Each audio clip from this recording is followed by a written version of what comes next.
Estamos estudando o Evangelho de Marcos, o Evangelho que mostra o Senhor Jesus como o servo de Deus, o servo sofredor. Semanas atrás nós estudamos a parábola do semeador e a gente viu os diversos tipos de coração que onde tem sido semeado a palavra de Deus. Semana passada a gente viu a respeito da candeia, que mostra a responsabilidade daqueles que ouviram e que receberam a palavra de Deus. E hoje nós vamos avançar um pouquinho mais falando a respeito das parábolas do reino de Deus. A última mensagem nós falamos sobre a responsabilidade daqueles que foram iluminados pela candeia da palavra de Deus e a consequente lei da semeadura. Aquilo que você faz com aquilo que tem ouvido vai ser exatamente o que você colherá. A resposta que você dá aos desafios que a palavra de Deus tem para a sua vida é exatamente aquilo que você vai desfrutar da palavra de Deus. Agora, hoje nós vamos ler Marcos 4, 26 até 34. Vamos nos pôr de pé para ler esse texto da palavra de Deus? Marcos, capítulo 4, 26 a 34. Todos acharam? Diz assim a palavra. Ele prosseguiu dizendo: o reino de Deus é semelhante a um homem que lança a semente sobre a terra. Noite e dia, estando ele dormindo ou acordado, a semente germina e cresce, embora ele não saiba como. A terra por si própria produz o grão. Primeiro o talo, depois a espiga e então o grão cheio na espiga. Logo que o grão fica maduro, o homem lhe passa a foice, porque chegou a colheita. Novamente ele disse: com que compararemos o reino de Deus? Que parábola usaremos para descrevê-lo? É como um grão de mostarda, que é a menor semente que se planta na terra. No entanto, uma vez plantado, cresce e se torna uma das maiores plantas, com ramos tão grandes que as aves dos céus podem abrigar-se à sua sombra. Com muitas parábolas semelhantes, Jesus lhes anunciava a palavra tanto quanto podiam receber. Não lhes dizia nada sem usar alguma parábola. Quando, porém, estava a sós com os seus discípulos, explicava-lhes tudo. Oremos. Pai, mais uma vez nós estamos com o coração aberto para ouvir a Tua palavra. E nós estamos com duas parábolas que aparentemente nós conhecemos muito bem, mas cremos que tem verdades espirituais muito importantes para nos ensinar, que por vezes nós passamos desapercebidos. Abra a nossa mente, o nosso coração, para que nós possamos, em nome de Jesus, crescer através desses ensinamentos. Aplica ao nosso coração e à nossa vida. Em nome de Jesus, Pai. Amém. Podemos assentar. Eu creio que uma proposta para esse texto seria a seguinte, uma proposição. A semelhança entre o desenvolvimento das sementes na agricultura e a obra da graça divina no indivíduo e no mundo. Um texto que Jesus está fazendo uma comparação como que o reino de Deus funciona. Às vezes eu e você nós não sabemos explicar. Mas ele contou duas parábolas tão simples, conhecidas do povo da época, para explicar verdades espirituais profundas para aquele povo. E são duas parábolas. A primeira parábola é a parábola da semente, e a segunda é a parábola do grão de mostarda. E eu creio que nós podemos pensar a respeito dessas duas parábolas sobre o seguinte tema: a graça de Deus no indivíduo, em cada pessoa, que é a parábola da semente, e a parábola da mostarda fala a respeito da graça de Deus no mundo, como que a igreja foi apresentada para o mundo e como ela é implantada no mundo. Portanto, a parábola da semente vai falar a respeito de como a graça de Deus funciona nas pessoas. Como a graça de Deus funciona em mim, como ela funciona em você, como ela escolhe, como ela seleciona, como que é essa escolha. Portanto, vamos pensar a respeito disso. A grande semelhança entre algumas atividades no cultivo de trigo e a obra da graça de Deus no coração humano.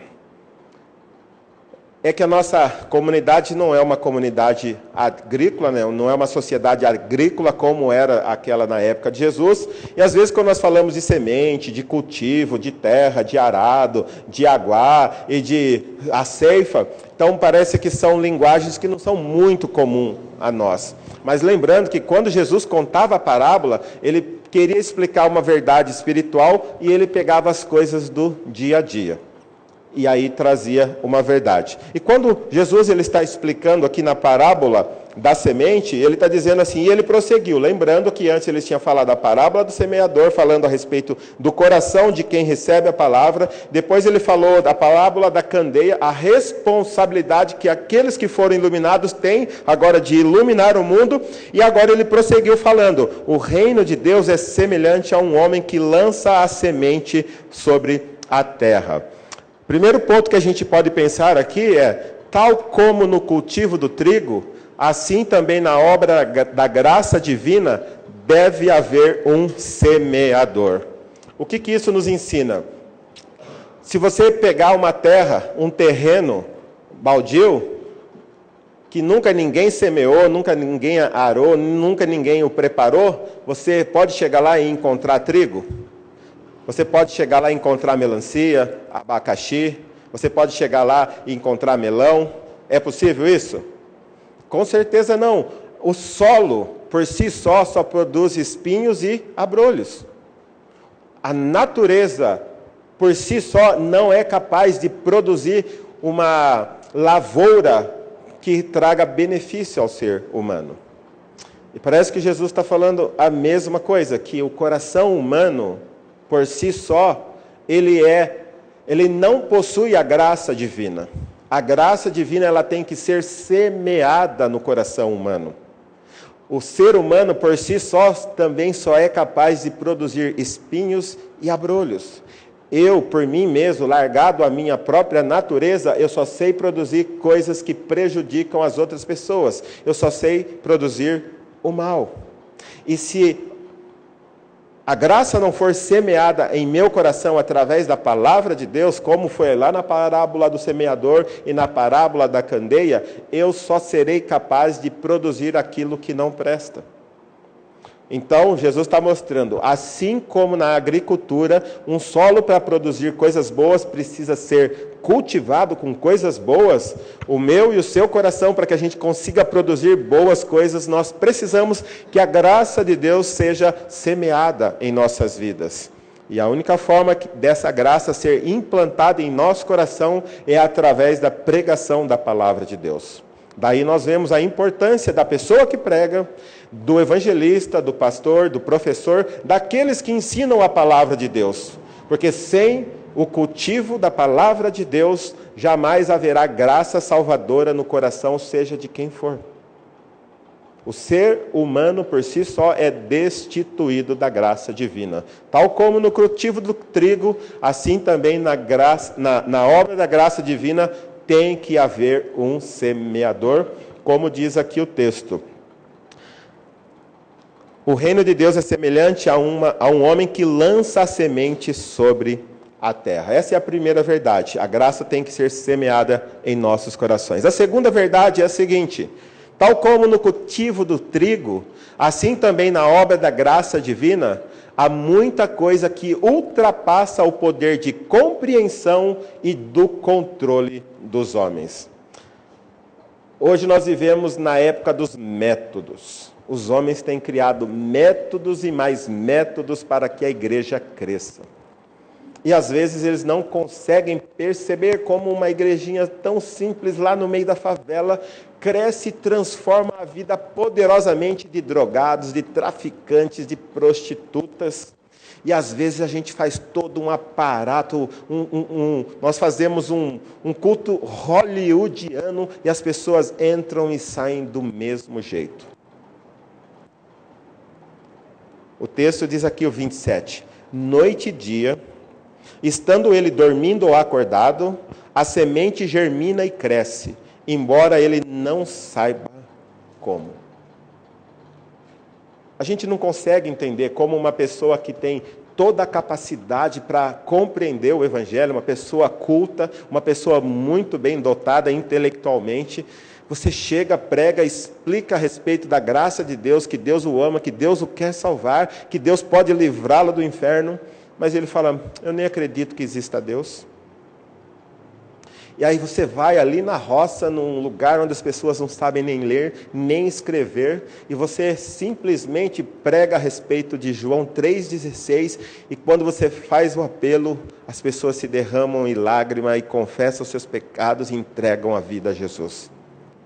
A gente não consegue perceber por que uma pessoa tão capaz rejeita, e alguém que intelectualmente não é tão dotado, recebe graciosamente o Evangelho.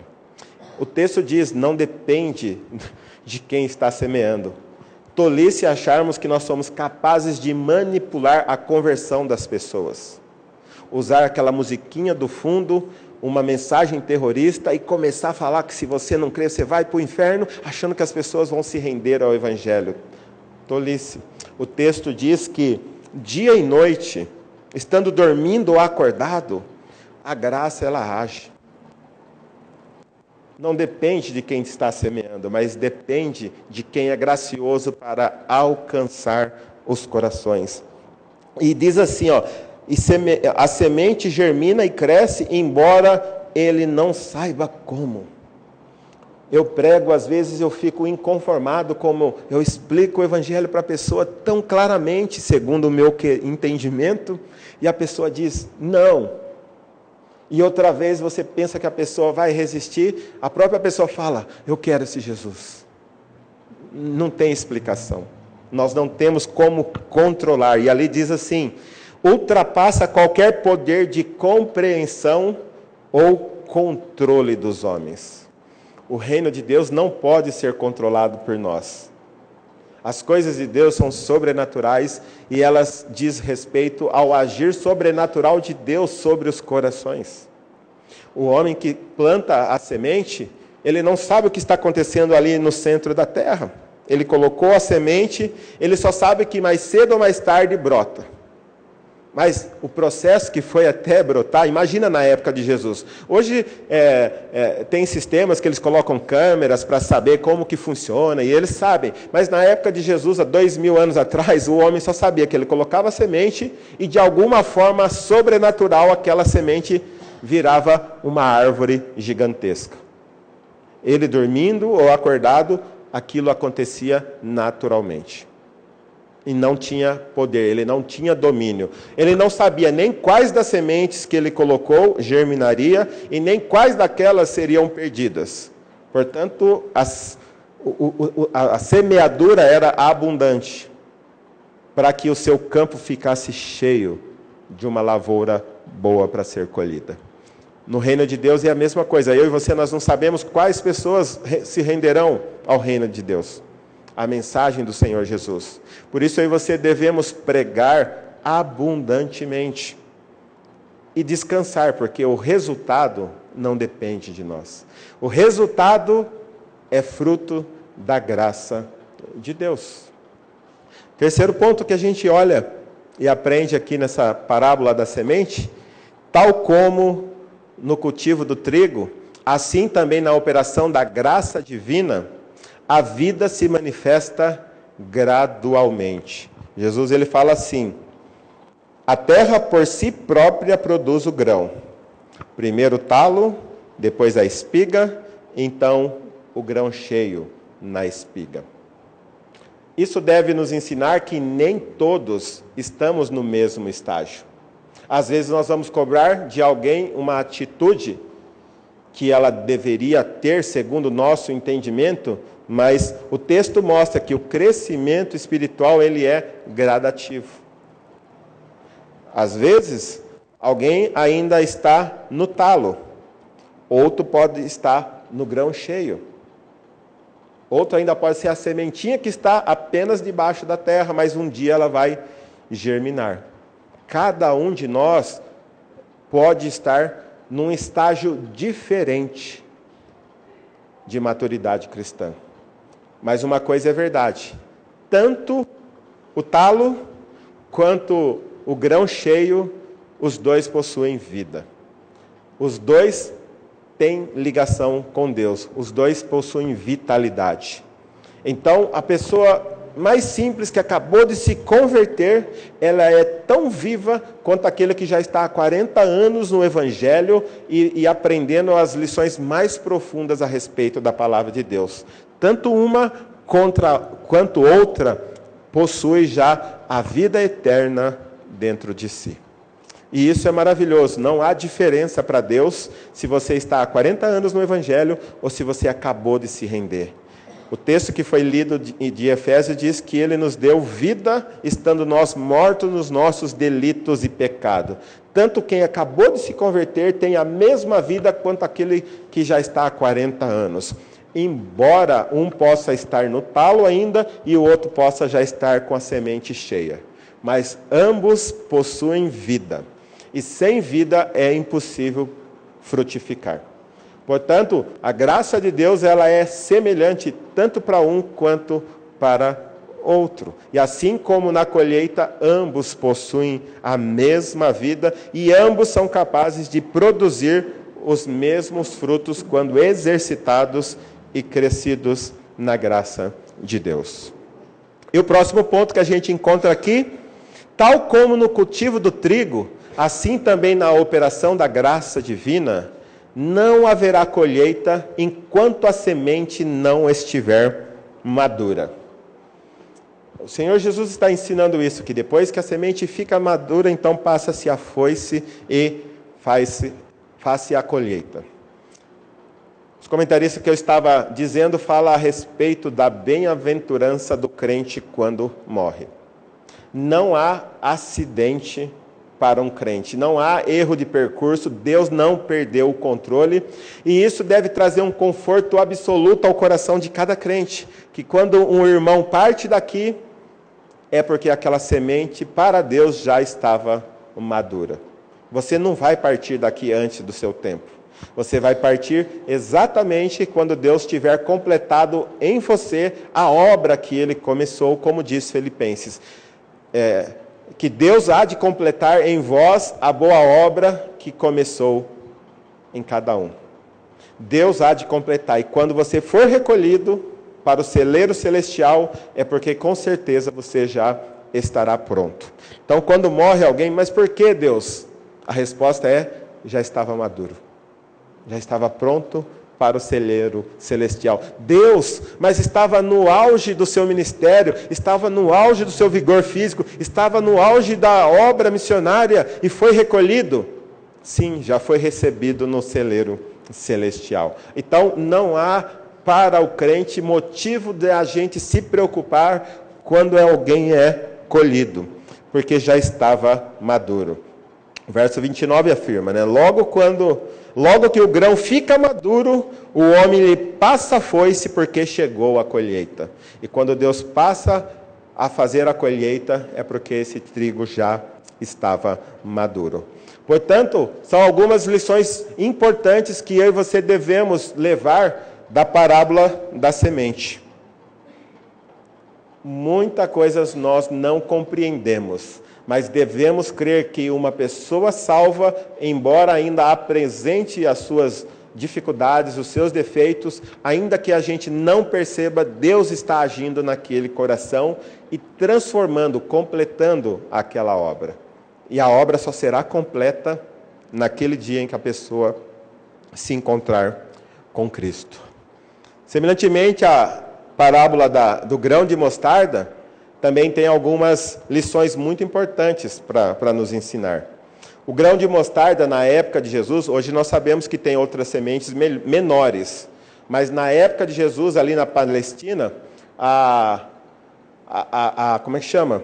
O grão de mostarda era a semente menor conhecida por aquele povo. E era tão pequena, tão insignificante, que era utilizado para falar a respeito de coisas desprezíveis.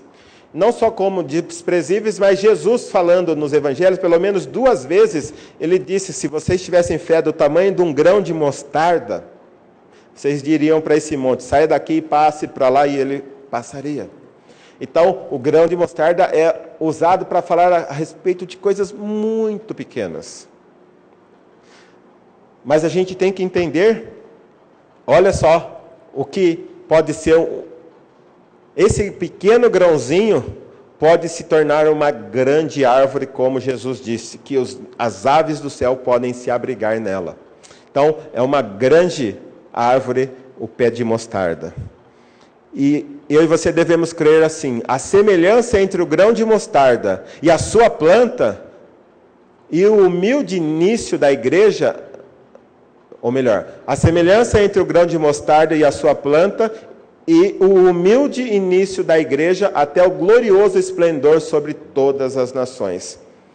Ou seja, assim como o grão de mostarda, a igreja de Cristo era pequena e fraca no seu começo. Você pega um grãozinho insignificante de mostarda e planta e vira um arbusto que pode bater aqui no teto. E quando a gente olha para o início da igreja, foi tão insignificante que começou aonde a história da igreja? Numa manjedoura ali em Belém. Um lugar desprezível, uma cidade insignificante. E Jesus começou com 12 homens também, sem influência alguma. E hoje, 2000 anos depois, nós estamos falando desse nascimento e da obra que Deus fez através de Jesus, e que começou com aqueles 12 e que agora está no mundo inteiro. Embora um início muito insignificante, nós não devemos olhar para o começo, mas sim, obrigado, Augusto, mas sim para o esplendor que nós podemos conhecer hoje a respeito da igreja. Quando a gente imagina Jesus, nós já falamos sobre isso numa das mensagens na carta do Evangelho de Marcos, que Jesus escolheu os improváveis. Eu e você, se nós fôssemos ter um empreendimento tão grande como Jesus fez e confiou àqueles 12 a responsabilidade de levar adiante o seu ministério, eu e você, pela nossa maneira de enxergar o mundo, provavelmente a gente não teria escolhido nenhum dos 12. A gente teria agora pesquisado alguns intelectuais, alguns popstar, para poder levar adiante o Evangelho. E Jesus escolheu os improváveis, escolheu pessoas insignificantes. E isso é glorioso quando a gente olha para a primeira carta, ou melhor, a segunda carta de Paulo aos Coríntios, que diz que ele faz isso para evidenciar que o poder não é da pessoa. Nós somos vasos de barro, mas o poder está na essência do Evangelho, que está dentro desse vaso de barro. O poder não estava nos 12, mas estava na mensagem que eles tinham. E da mesma forma, o começo insignificante da igreja não é problema. Nós vemos que depois de 2000 anos, nós estamos aqui reunidos em nome de Jesus. Aquela igrejinha insignificante que começou lá em Jerusalém, hoje está espalhada no mundo inteiro. O poder não está no homem e na sua capacidade de engendrar as coisas, mas sim na graça divina que age em tudo e age em todos. Assim como o grão de mostarda, a igreja de Cristo, uma vez semeada, se desenvolveria e cresceria muitíssimo. E ele diz aqui na parte A do verso 32, no entanto, uma vez plantado, cresce e se torna uma das maiores plantas. Não há uma organização no mundo maior do que a igreja. Você pode pegar qualquer multinacional. Ela não se encontra em tantos países quanto a igreja se encontra. Ela não dura o quanto a igreja tem permanecido na face da terra. E ela não cresce em lugares tão improváveis como a igreja cresce. Vai lá entre os ribeirinhos, vê se tem uma Microsoft lá no meio. Mas lá está cheio de igreja. Vai lá no sertão da Bahia, vai ver se lá tem qualquer outra grande multinacional, uma Nestlé, uma Ferrari ou qualquer outra marca. Não tem. Mas existe uma agência do reino de Deus em qualquer lugar que você vai do Brasil. Vê se essas grandes multinacionais implantam as suas filiais numa favela. Mas a igreja se encontra lá. A igreja se encontra lá. Vê se essas multinacionais vão vender os seus produtos. Vê se existe um shopping nas zonas mais pobres da nossa nação. Não existem. Mas uma agência do reino de Deus existe lá. O crescimento da igreja é sobrenatural. Nós não conseguimos entender. Mas aonde ela é semeada de maneira sobrenatural, ela cresce e influencia e ela transforma o lugar aonde ela é implantada. Como nós vimos na outra parábola, nós não conseguimos explicar, mas devemos crer que mesmo quando nós não estamos vendo, a graça de Deus está agindo onde uma igreja está implantada. E a igreja é bênção para o mundo, e o mundo só se encontra do jeito que está porque a igreja ainda está aqui. Porque quando a igreja for retirada, aí sim o mundo verá o que é viver sem Cristo, sem a graça de Deus. Por enquanto o mundo está ruim, poderia estar muito pior se a graça de Deus não estivesse presente onde a igreja se manifesta, onde manifesta a presença de Jesus. E por fim, assim como as aves do céu podem se abrigar à sombra da mostarda, as nações também poderão abrigar-se à sombra da igreja de Cristo. Gente, se você olhar para o capítulo 4, versículo 4, Jesus começa a contar a parábola do semeador, e ele diz lá que as aves do céu vão e catam a semente semeada no coração que é superficial. E lá no versículo 15 desse mesmo capítulo, ele diz que as aves eram quem? Satanás, que tira a mensagem aplicada no coração. Gente, se a gente for hermeneuticamente sincero com o texto, agora ele está falando que as aves do céu, a igreja é tão extraordinária que as próprias aves do céu querem se aninhar. Se eu e você somos justos com a nossa hermenêutica, a gente tem que entender que se no capítulo 4 do mesmo capítulo, ave é Satanás, igual no capítulo 15, alguns versículos para baixo, se está falando de aves de novo, nós temos que entender que ele está falando da mesma espécie de ser. Então ele está dizendo, a igreja é tão extraordinária que até o inimigo do reino de Deus se abriga à sombra da igreja. E a gente tem que entender que a igreja ela tem invadido o mundo e ela está rompendo barreiras e vencendo todo e qualquer preconceito no mundo inteiro. Mas não tem como nós evitarmos que o joio também esteja entre a igreja. Não temos como evitar que as aves do céu venham se aninhar entre nós. Mas independente se o inimigo das nossas almas tem feito ninho entre nós, a Bíblia afirma que a igreja avançará e as portas do inferno não prevalecerão contra ela. Todas as nações poderão e deverão ter representantes diante do trono de Deus, dando glória a Ele. Se você for para Apocalipse, a consumação da história, lá está dizendo que toda língua, tribo, raça, toda nação estará diante dele, louvando ao bendito Criador. Há na igreja espaço para gente de todos os lugares, de toda classe, de toda cor, de toda nação, de todo território. Haverá um representante legal lá diante de Deus, louvando ao bendito Criador.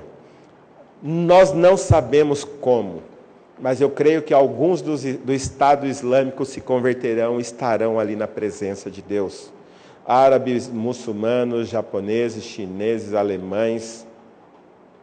brasileiros petistas. Por incrível que pareça, haverá petista por causa da graça de Deus. Por incrível que pareça. Haverá.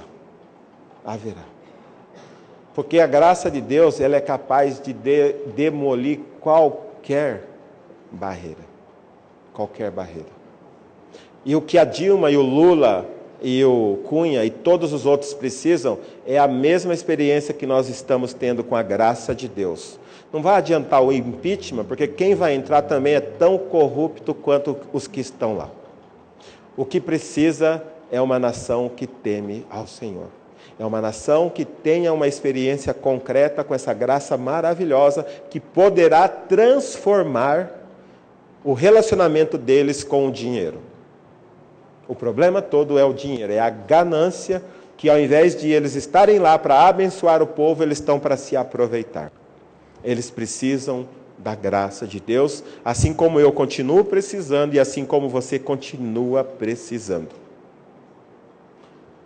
E a única forma é a igreja crescendo e sendo sombra para todos aqueles que estão sem esperança, para todos aqueles que estão sobrecarregados, para todos aqueles que estão sem um caminho a seguir.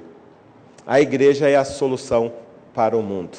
Não é um governo novo, não é o socialismo, não é o capitalismo, não é a democracia, mas sim um governo teocrático, onde Deus dirige, onde as pessoas o servem com amor e com prazer. Isso é a solução para o mundo e entenda, isso não acontecerá nessa dispensação. Pode ficar tranquilo, isso não acontecerá. O mundo vai de mal a pior e só quando Jesus voltar para instalar o seu reino, isso sim será realidade. Então não pense que essas coisas não vão melhorar. Não vão. A Bíblia afirma isso e nós acabamos de estudar Apocalipse e a gente vê que a coisa vai piorar. Piorar para quem não tem Cristo, porque para quem tem Cristo, o jogo já está vencido. E a glória já está garantida e graças a Deus que a igreja está crescendo, está se espalhando por toda a terra e arrebanhando gente de toda raça, tribo, língua e nação para o povo de Deus.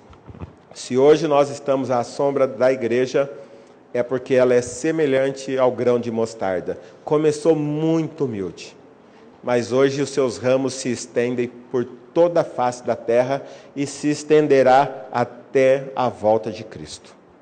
Isso é certeza.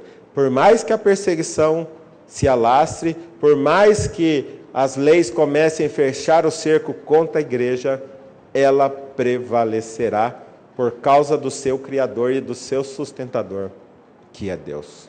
Portanto, eu e você devemos levar para casa algumas lições. O frutificar da semente não é resultado do poder ou da habilidade do semeador. Não depende do meu esforço. Não depende daquilo que eu faço, não depende daquilo que a nossa diretoria, os nossos diáconos fazem, não depende do que os nossos professores fazem. Não depende. Nós temos ali, apesar da obediência deste, é a graça divina que age em silêncio e misteriosamente após esta ser semeada. O que eu preciso fazer, o que os nossos professores precisam fazer, o que os nossos evangelistas precisam fazer é apenas serem fiéis à mensagem que eles pregam. Só precisam pregar a mensagem integral, o evangelho puro como está contido na palavra. O restante, a graça sobrenatural faz sozinho. Então não depende daquilo que fazemos, única e exclusivamente devemos ser fiéis à mensagem que recebemos e transmiti-la. A vida se manifestará gradualmente graças à soberania do nosso Senhor. Próximo ponto, com a grandeza e o poder, como a grandeza e o poder de algo não podem ser vistos pelo tamanho de sua origem, assim é a igreja de Jesus na terra. Ela não deve ser avaliada por seu início humilde, mas por seu glorioso e extraordinário final. A gente não pode olhar para, seja lá qual for a agência do reino de Deus, para uma igrejinha pequenininha lá no meio da favela ou lá no meio dos ribeirinhos, que se reúne 3 irmãozinhos uma vez por semana. Nós não podemos olhar para isso. Nós temos que olhar para a igreja de uma forma geral, que começou com aqueles 12 homens iletrados pequenos e hoje se alastra por toda a face da terra. A gente não pode desprezar os pequenos começos, porque quem está por trás é poderoso para fornecer um glorioso e extraordinário final, que nós sabemos que será esse o final da igreja. Graças a Deus, o nosso final já está garantido pelo Senhor. Será um final glorioso para todos aqueles que tiveram um encontro pessoal com Jesus. E por fim, o crescimento sobrenatural deve ensinar ministros a serem humildes diante do crescimento espantoso de suas igrejas. Se a nossa igreja daqui uma década tiver 500 membros, nós não podemos falar como a gente trabalhou durante esses 10 anos, né? Nós somos bons mesmo, hein? Olhe como o pastor prega, as pessoas se convertem, hein?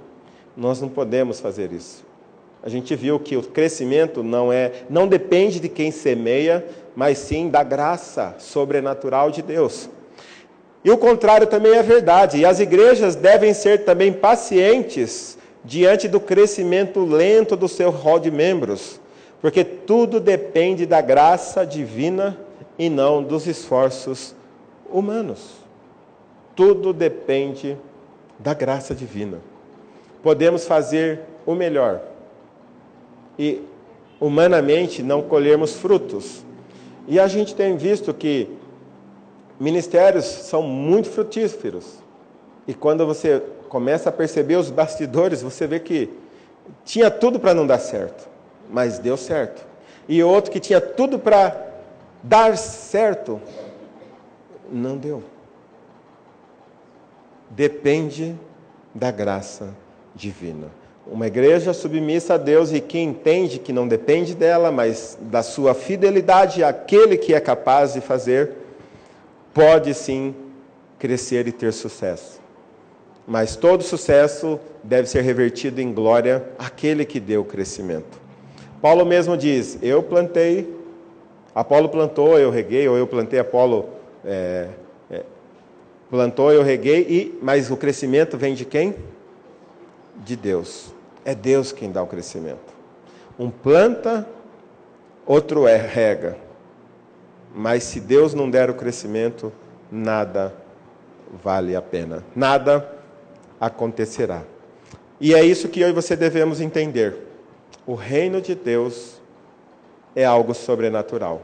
Ainda que eu e você não percebamos, Ele está agindo em nosso meio, Ele tem feito coisas em nosso meio, e Ele tem colocado pessoas já com a espiga produzindo trigo, enquanto outros ainda estão no talo, enquanto outros ainda estão debaixo da terra, mas que podem sair o broto, o talo, e logo começar a frutificar.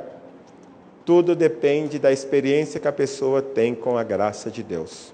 Não devemos cobrar aqueles que estão lá atrás e não devemos nos orgulhar se estamos lá à frente, porque nada temos que não tenha sido recebido do Senhor. E essa, eu creio que são as duas grandes lições dessas duas parábolas. O crescimento é obra extraordinária, sobrenatural, nós não conseguimos explicar, mas o grão de mostarda explica que certamente a igreja crescerá por causa do seu dono. E isso é motivo de alegria e glória ao nosso bondoso Deus.